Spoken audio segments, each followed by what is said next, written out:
নমস্কার সবাইকে, সবাই কেমন আছেন? আমি তৃষ্ণা, আপনাদের জন্য নিয়ে আসছি নতুন একটা ভিডিও। তো আজকে আমি রান্না করব কই মাছ। কই মাছটাকে হলুদ আর লবণ দিয়ে মেখে নিয়েছি। তো কই মাছটা আজকে রান্না করব নতুন আলু, মটরশুঁটি আর ফুলকপি দিয়ে। তো চলো, মাছটাকে যেহেতু লবণ আর হলুদ দিয়ে মেখে নিয়েছি, এখন এটাকে ভেজে নেই। মাছটা ভাজার জন্য কড়াইতে কিন্তু আমি তেল গরম করতে বসিয়ে দিয়েছি। এখন আমি এক এক করে মাছগুলো দিয়ে দেব। এই আমি মাছগুলো ছেড়ে দিলাম।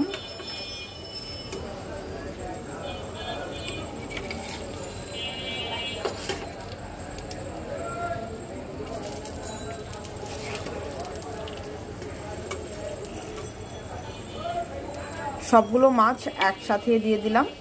তো চলো, মাছটাকে আগে সুন্দর করে ভেজে নেই। মাছ ভাজা তেলের মধ্যে দিয়ে দেব ফুলকপিগুলো, একটু হালকা ভেজে নেব।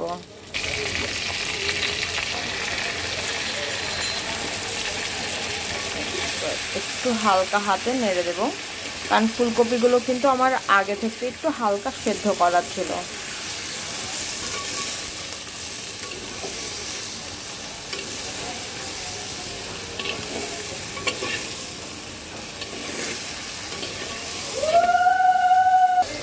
দেখো, ফুলকপিগুলো হালকা ভেজে নিয়েছে, এখন এটাকে তুলে নেব। কড়াইতে সামান্য তেল দিয়ে এর মধ্যে দিয়ে দেবো একটা তেজপাতা ফোড়ন, আর দিয়ে দেব গোটা কিছুটা জিরা। তেজপাতা আর জিরাটা যখন ভাজা হয়ে যাবে, ঠিক ওই সময় দিয়ে দেব কেটে রাখা নতুন আলু,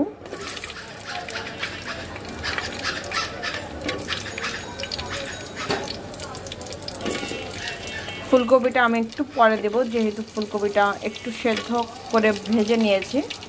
তো আগে একটু হালকা ভেজে নিয়ে আলুটা, তারপরে দেব ফুলকপিটা।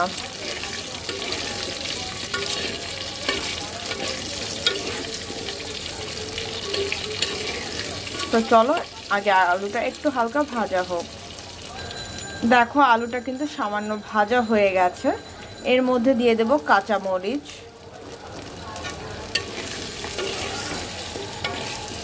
এর মধ্যে এখন এক এক করে মশলাটাও দিয়ে দেব। দিয়ে দেব এর মধ্যে 1 চা চামচ হলুদের গুঁড়া, 1 চা চামচ ধনিয়া গুঁড়া, 1 চা চামচ জিরার গুঁড়া। একটু হালকা নেড়ে চেড়ে 1 মিনিটের মতো রেখে, নাড়তে নাড়তেই আমার 1 মিনিট হয়ে যাবে। আর তোমাদের কাছে একটা রিকোয়েস্ট, যদি আমার ভিডিওটি ভালো লেগে থাকে তাহলে তোমার ফ্রেন্ড সার্কেল, আত্মীয় স্বজনের মধ্যে কিন্তু প্লিজ শেয়ার করতে ভুলো না। পুরো ভিডিওটা দেখো, পুরো ভিডিওটা দেখার পরে একটা লাইক বাটনে লাইক করে দিও, ঠিক আছে? এখন আমি দিয়ে দেব ভেজে রাখা ফুলকপি।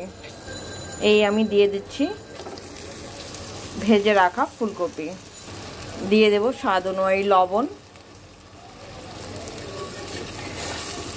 এইবার সব কিছু একসাথে মশলার সাথে মিক্সড করে দেব। আর তোমাদেরকে অনেক ধন্যবাদ যারা আমাকে এতটা সাপোর্ট করছো। প্লিজ সাপোর্ট করো। তোমাদের সাপোর্ট ছাড়া আমি যতটুকু এগিয়েছি সেটা কিন্তু কখনো সম্ভব হতো না, যদি না তোমরা সাপোর্ট না করো, না করতে, তাই না বলো? এর মধ্যে এখন আরেকটা জিনিস দেব, শীতকালে যেটা পাওয়া যায়, সেটা হচ্ছে মটরশুঁটি। এই আমি দিয়ে দিচ্ছি মটরশুঁটি।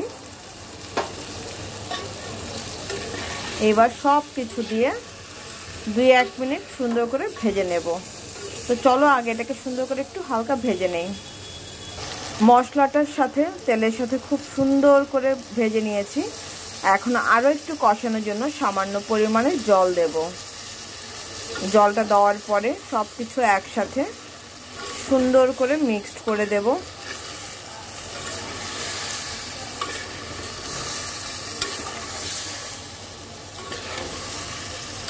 এবার আরও একটু সময় নিয়ে এটাকে কষাবো। এখন আমি এটাকে ঢেকে দেব। দেখো আমার ফুলকপি আর আলুটা কি সুন্দর কষানো হয়ে গেছে। এখন আমি দিয়ে দেব ঝোলের জন্য জল, আর একটু ঝোল অ্যাড করব।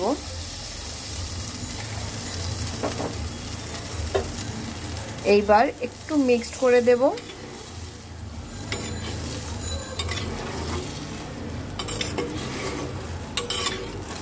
মিক্সড করা ডান। এইবার আমি বলক আসা আগ পর্যন্ত ওয়েট করব। এইসব ফুলকপির ঝোল, মাছের ঝোল বলো বা ফুলকপির যে কোনো আইটেম বলো, এইসব জিনিস খেতে গেলে না অনেকটা তেল লাগে। তেল না হলে জিনিসটা কিন্তু খেতে অতটা ভালো লাগে না। তো যাই হোক, ঝোল টোল দেওয়া শেষ। এখন আমি এটাকে বলক আসা আগ পর্যন্ত ওয়েট করব। দেখো আমার মাটির কড়াইতে ঝোল কিন্তু টকবক করে ফুটছে। ঠিক এই সময়ে আমি দিয়ে দেব ভেজে রাখা মাছগুলি।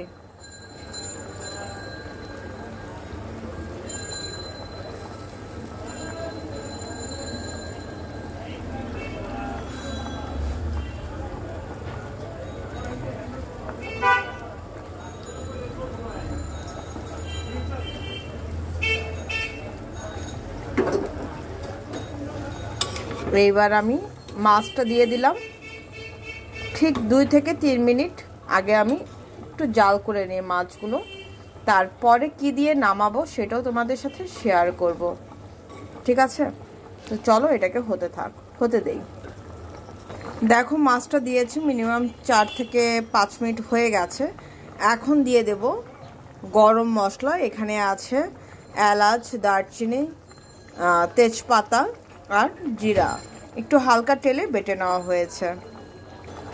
এইবার সব কিছু একসাথে একটু মিক্সড করে দেব। আর ফুলকপি তরকারিতে না তোমার একটু গরম মশলা বাটা না হলে ভালো লাগে না খেতে। গরম মশলাটা দিলে হয় কি যে তোমার ফুলকপির যে একটা, যতই তুমি একটু গরম জল দিয়ে ফেলে নাও বা যাই করো, গরম মশলা দিলে সে স্মেলটা আর থাকে না, চলে যায়। তো গরম মশলা তো দিয়ে দিলাম, সব কিছু মিক্সডও করে দিলাম। এখন আমি এটাকে ঠিক 2 মিনিট জাল করব। তো আমার কই মাছের ঝোল কিন্তু হয়ে গেছে। এখন আমি এটাকে নামাবো। তো চলো নামানোর পর ফাইনাল লুকটা শেয়ার করছি তোমাদের সাথে। তো এই হচ্ছে আমার ফাইনাল লুক, কই মাছ দিয়ে আলু ফুলকপির ঝোল, সাথে মটরশুঁটিও ছিল। তো কেমন হয়েছে সেটা কিন্তু অবশ্যই জানিও, ঠিক আছে? আজকের জন্য এ পর্যন্ত। সবাই ভালো থেকে সুস্থ থেকে আমার জন্য আশীর্বাদ করো, আমি যেন ভালো থেকে সুস্থ থেকে তোমাদের জন্য নিত্য নতুন ভিডিও আনতে পারি, ঠিক আছে? তো আজকের জন্য এ পর্যন্তই। টাটা।